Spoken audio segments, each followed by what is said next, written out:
Okay, so with this part, which I think is going to wrap up the ladder of poetry, as I see it, at least this big portion of it, I'm going to talk about how the ladder of poetry that we've spoken about in this series can function as a courtyard and a commons, and we're going to apply it to the arts and the idea of a Bard's College. So Dr. John Vervaeke, he makes a distinction between a courtyard and a courtroom. Courtroom is a place of debate. Courtyard is something that can bring together people from all different kinds of places. In his analogy, all different kinds of faiths and religions and spiritualities and practices and ideas into one space. It does justice to their differences, but also brings them together into something of a dialogue. That's what we want the ladder of poetry to help do and be. So it's meant to bridge poets of all kinds of development. It's not meant to, most all schools of poetry out there focus really, without knowing it, because they don't have the overarching framework. They prioritize one school of thought, and at most the two exoteric schools of thought, which are the sentimental and the scholar.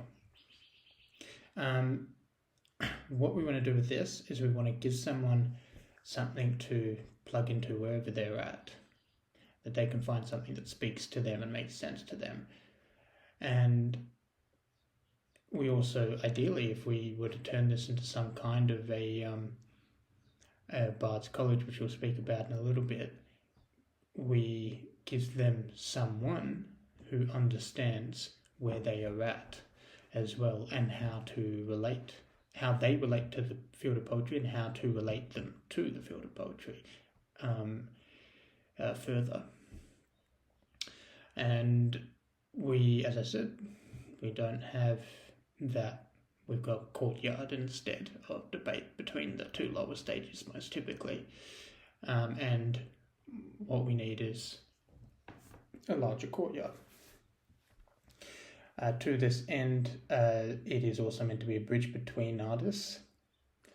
And so it's ideally meant to actually give us a bit of an interdisciplinary vocabulary or tissue around key ontological features of the creative process. I don't think there's much more that needs to be said about that, and it will be made clearer on the next slide.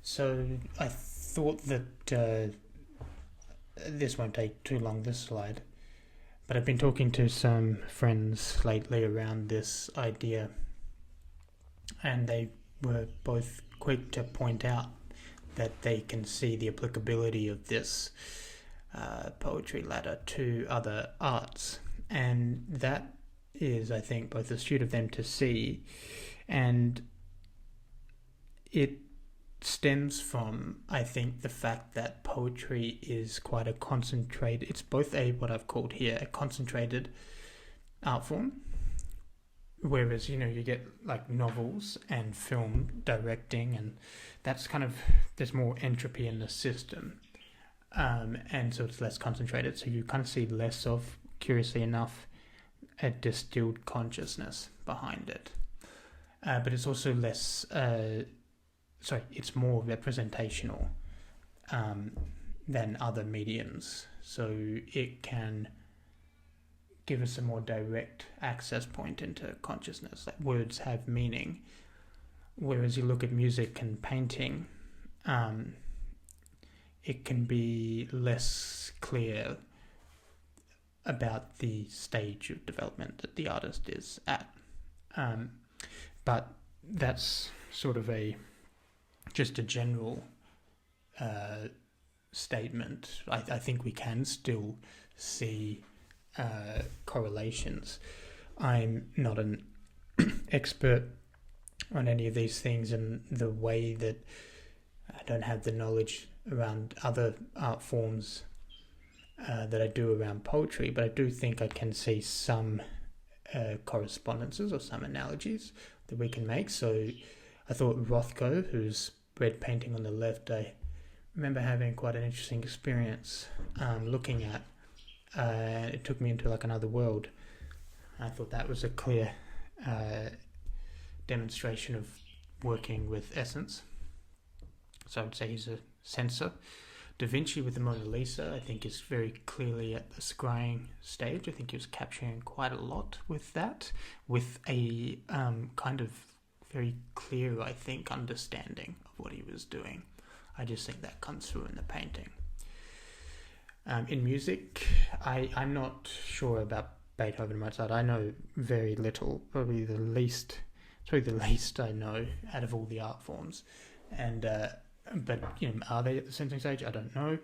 Wagner, I would say is that I'm a bit more confident about. I would call him a sentimental scholar because he's quite Byronic in a way. It's sort of about him, curiously enough.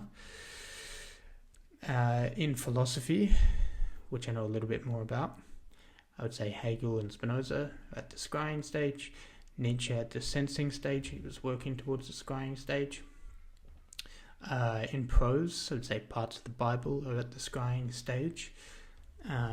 Moby Dick, I'm not sure about. I would say scrying, although it just doesn't necessarily track with what I know about Herman Melville.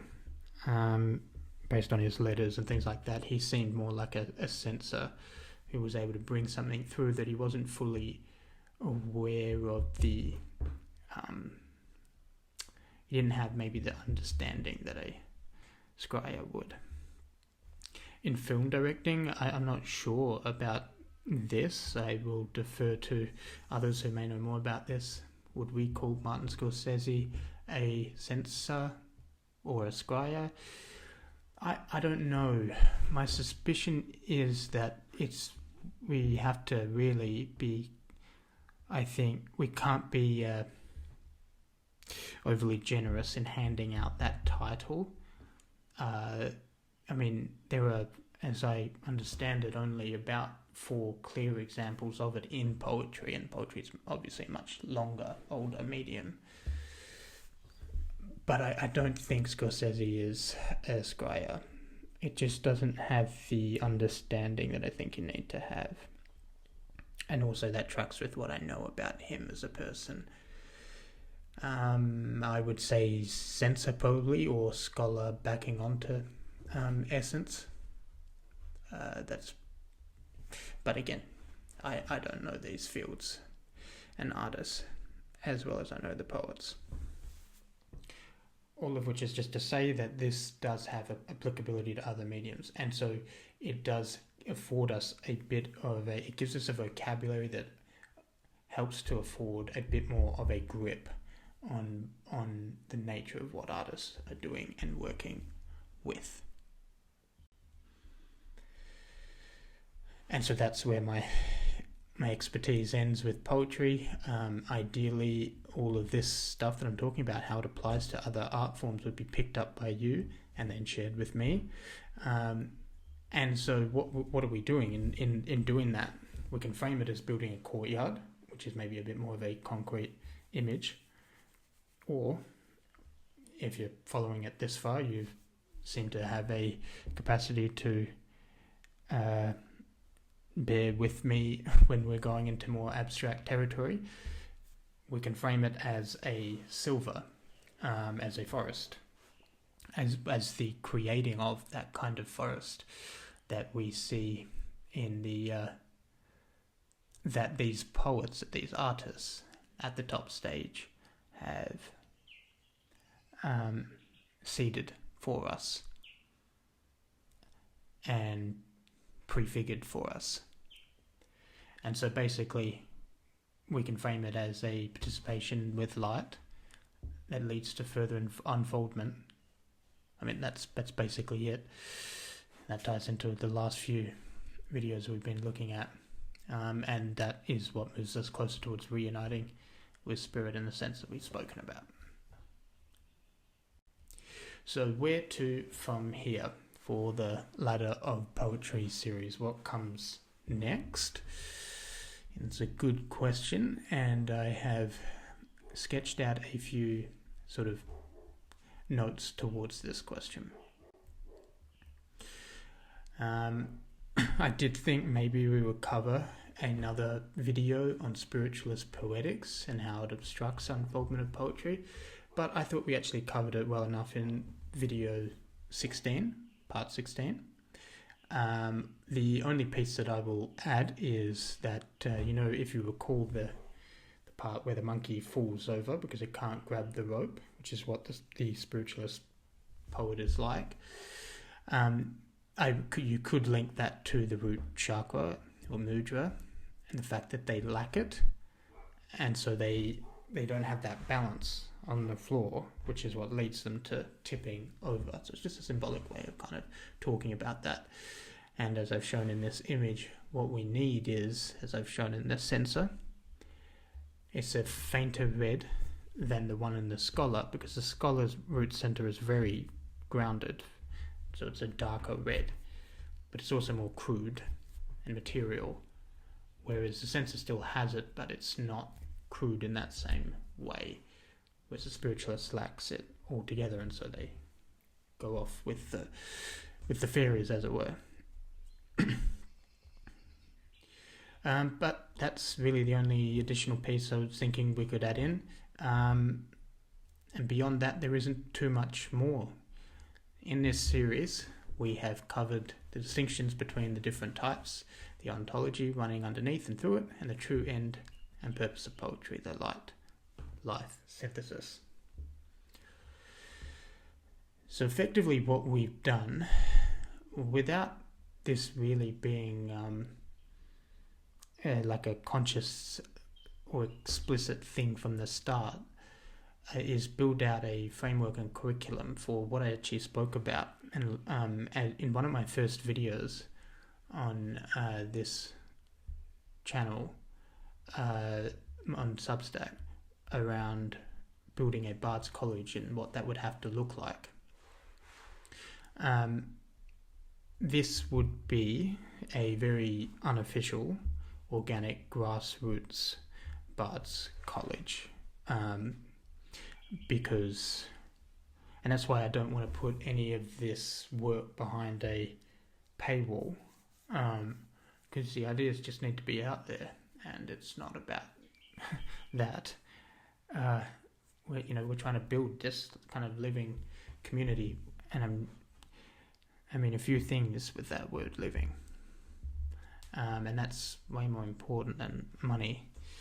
But in time, and so what I mean is just like, I want it to be out there so that people can sort of organically engage with it, interact with it, use it to interact with other artists, use it to understand their own work,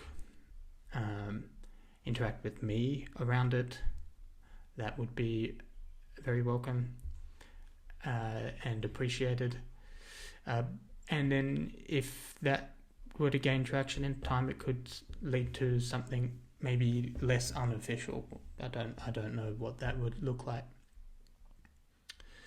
But so what would this Bard's College have to include? I've got a few ideas here around that. Basically, it has to be a place that could hold this understanding of the larger picture of poetry without being pulled into any one school of poetics. And it would be able to meet them, poets, where they are, help them develop along their line. It would have to be honest with these poets about where they are, but also not in this overly simplistic, crude, reductive way that pigeonholes them. That would be the antithesis of what we're trying to do. And it would have to work with poets who wanted this honesty, if it was done right. And there would have to be no pejorative stance towards any of the lower stages. Oh, that's less than what I'm doing or whatever. That's not actually the attitude that an esoteric poet would have, which is to understand that every stage along the sequence is both needed and vital and is part of the unfolding light. So that's makes no sense to view it in a superior, inferior kind of way. It would have to be run by poets at the higher stages who can understand the lower stages.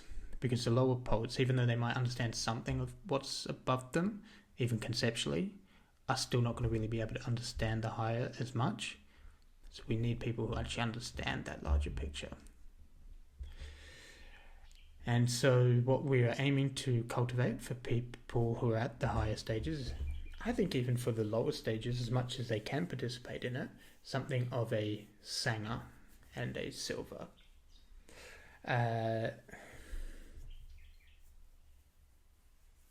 In terms of the poetry communities I've seen out there, a lot of them are a combination of poetry scenes and poetry salons, right? The two exoteric forms of communities, which either affirm the poet or appreciate the poet or help them fine-tune their form.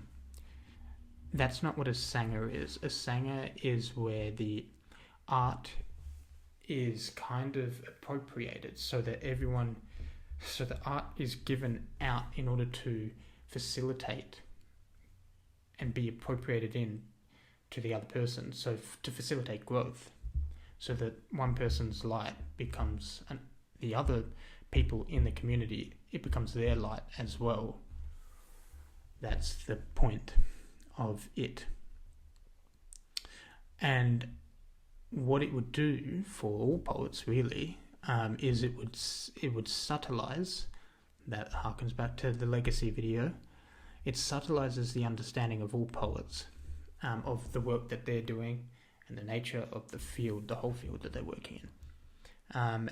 And that's what turns the barren sand to soil, which is a place for light to go in to facilitate development. And yeah, so this is just what I was just talking about before. The more that we understand the light of others, of what higher poets are doing, the more that our light unfolds as well. And just like light grows eyeballs, what we're basically doing is, as a community, we're becoming the eyeball that is being grown by the light of greater poets, and ultimately by life, or spirit, or the genius of the field. Okay, so that's sort of a few general sketches of what it would look like. Now we have to we're going to finish this with a couple of slides on the practice of it. So in practice, I think, as with all of these kind of stage development models out there, the main issue is going to come around figuring out where you are in the sequence. And I can sympathize with that struggle. I can actually see what that would look like from the inside out. And so I'm going to just give a few pointers as to how to navigate that struggle. First, forget about the scrying stage. I don't mean to be blunt. It's just, if we've only had 4 of them, that are in poetry, it's just not likely that that's going to be you, and that's not it's not your fault. That's not a bad thing. It's not a pejorative thing. It's very rare to have this kind of complete understanding of human behavior. Then as for the next stage, sensing, basically I'm just going to offer this as a perhaps, hopefully, clarifying point. We got to be careful of not confusing essence with emotion, as a emotion of like, oh, this feels good or this feels deep. That is something that's not what essence is. And if you want to understand what essence is, I would listen to other parts of this series in which I go into that in more depth. Similarly, though, it's not aesthetics. It's not, oh, I'm capturing something through this beautiful, polished form that is this kind of traditional idea, or I'm writing something that is beautiful or accomplished, any of those kinds of words, that is, and again, I've spoken about aesthetics elsewhere in this series, and we need to learn to be able to tell them apart. Now, remember, there is also sentimental scholars who are going to be having this kind of aesthetic emotion thing, where it's not going to be purely personal emotion, it might even be spiritual emotion, but the emphasis will still be on the aestheticism and the emotions rather than essence. It's okay to not know what essence is. I mean, I've been trying to do a lot of growing around understanding that what I think is the stage beyond me, which is eidos, and that's something that we grow into over time. We don't need to collapse it. I mean, and it's actually in trying to collapse it into something that we know concretely, we can just get in the way of we can obstruct what essence really is. Now, I think that obstruction is itself a part of the growth of someone in those more exoteric stages of development, but that's so it's fine. But it's just be mindful that essence isn't going to be. You might be thinking, oh, I know exactly what that is, but you're actually relating to something that's more of an emotional thing or an aesthetic thing or some combination. And then what is my final point? Oh, yeah. So because you might struggle to discover what it is where you are at, that's where I think it helps to have someone who understands the stages well enough, understands the broader field enough to be able to place you in it properly. And helps you to become conscious of where you are. And I would say, naturally, this can be a dangerous position, can be taken advantage of. But the danger of it is also, I think, proportionate to the potential value of it. Because imagine if you did actually have someone in your life that could place you where you are, but also relate you to the larger whole, see that there's nothing wrong with where you are. In fact, there's actually something positive about where you are because you're actually responding to light and life. And having someone who can help you to realize the kind of unfoldment that actually calls out to you as an individual. I think that would be of incredible value to poets in more ways than one. You get related to the larger whole, which is, I don't think enough could be said about the potential value of that. And then that leads us into the final call to action. So I'm going to go through each of these stages and I'm going to give some advice. So take it or leave it, do with it what you will, but this is just, I suppose, speaking from my sense of it and to these broad categories of consciousness that people can be gathered at. To sentimental poets, keep writing. Your voice is needed and it is helpful for those out there without a voice, or for those who haven't had a particular thing that they need voiced, and that's actually really vital and needed in our culture. You also don't need to write perfectly or change your work to make it acceptable by scholars. You may feel oppressed by them and rebel against them, reject them outright. That's fine, but also, you don't need to, in the sense that they don't threaten who you are or the kind of work that you're doing and the importance of it. Even try as they might to undermine it, and there have been scholarly poets who do try to undermine it, it's going to have its importance nonetheless that can't be taken away from you. To scholars, I would make a distinction between wants and needs. You want to be on top of the poetry hierarchy, because that's what acceptance, as you see it, as you may have seen it, looks like. To be accepted and appreciated, you have to be on top of the poetry hierarchy. But that's actually not what you need. That's what you want, but it's not what you need. What you need is to be met with a, yes, still accepting, understanding, and also related to the larger whole.